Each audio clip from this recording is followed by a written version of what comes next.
This is Meteo Mundo. Hi everyone, Rusty back here with your latest Meteo Mundo video. Thank you so much for tuning in.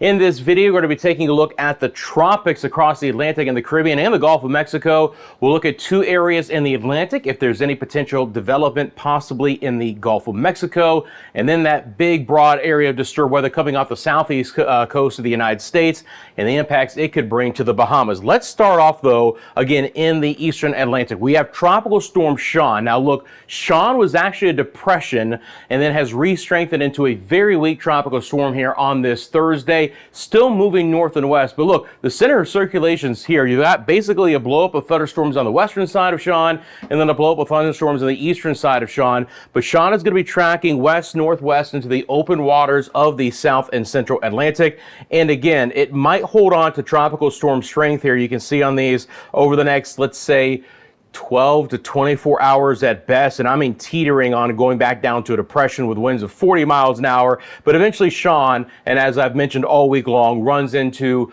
more unfavorable conditions. It's going to be losing energy. It's going to be hitting some shear, and it's going to be falling apart. And you can almost see that beginning to move in. I mean, once it hits this trough and the wind shear in direction and speed just begins to rip apart whatever is left of Sean. Those are our computer models running with Sean. And again, it's well away from any landmass, so it's all good news with Sean. Now that disturbance is on the heels of Sean right here. So here's Sean.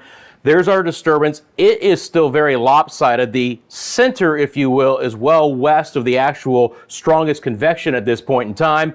But this one only has a 30% chance of development over the next 7 days. It's a very low latitude system. If you notice, it's not going to be moving far to the north. So of course, for our friends in the Windward and the Leeward Islands, I'll be monitoring this, but even 7 days out, it's still east of the islands. And again, the Hurricane Center at this point in time only puts it with a 30% chance for actual development. Let's talk about what's been happening here across the southeast. We've had some storms moving through, especially the peninsula of Florida and the southern sides of Georgia towards I-10. Now for the Bahamas, most of this energy is still going to stay to the north, all right? We're going to get some cloudier skies on this Wednesday, but believe it or not, we're not going to get a lot of rain. The majority of that will stay north. However, eventually that line of storms that you saw on the radar will be slipping its way south, and actually towards the weekend we'll have a better chance for some showers and storms. And we'll talk much more about that coming up as we get into our Bahamas forecast, so look out for that. So let's get back to the broad perspective for us here and talk about the rain chances in the area. First of all, there is Sean beginning to fizzle out in, let's say, the next 12 to 24 hours. Then you have, again, what is going to be that very elongated potential tropical disturbance very far in the South Atlantic. Again, the one thing I would note about this storm, at least at this point in time, is the very low latitude track that it's going to be taking. Rather than kind of moving north and west, it's almost going to be moving due to the west. But even on this model here over the next 4 to 5 days, it doesn't look very organized. Let's talk about the chance for some rain. And I'm going to start off with our friends in the southern Windward Islands, and I'm just going to let this model run. Now, again, we've had relatively dry days for places like Trinidad and Tobago, nowhere towards Grenada, and we can get a spotty shower here and there for St. Vincent and Barbados.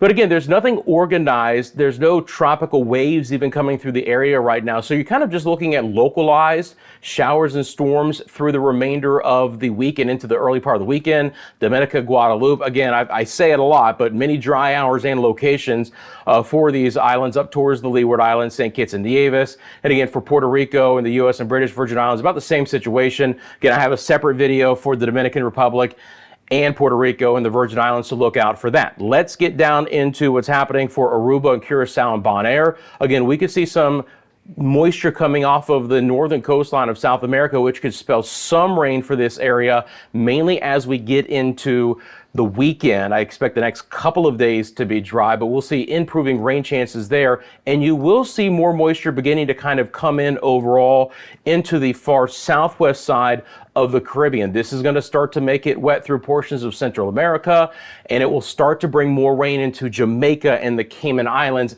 And that is an area that could actually use some of that rain. It's been very hot and dry in those areas as of late. I want to get back to real quickly this satellite perspective, because I do want to zoom back out one more time. And I did mention, could there be more tropical development in the southwest Gulf of Mexico? I'm just going to put this into motion. So again, we had that disturbance with all of this energy moving through the central and now the eastern Gulf and into the southeast side of Florida.